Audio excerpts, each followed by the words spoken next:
So like a ton of bricks, the entire world is tumbling down on tennis superstar Novak Djokovic after taking a ball out of his pocket and hitting it in the direction of a line judge. Yes, during the fourth round of the US Open over the weekend, the lady suffered shortage of breath and was subsequently treated in hospital and released.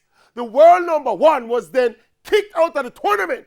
He lost his ranking points from the tournament and forfeited his entire tournament earnings. And of course, everybody is saying how reckless and how dreadful it was for Novak to react like this. And he should know better and blah, blah, blah. But you know, I think the USTA overreacted to what I think was a minor indiscretion. Now, first of all, they kicked the biggest men's star out of the tournament. And then, instructively, the ball striking the line judge was in no way deliberate.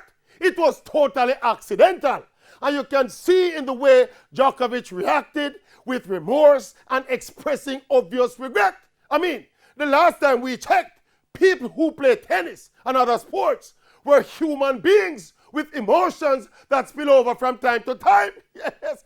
So while Novak was wrong and should be punished, for me, these sanctions are draconian and far outweigh the indiscretion. At this rate, we soon start use robot to play sports. Sorry to hit you with the ball. Robot!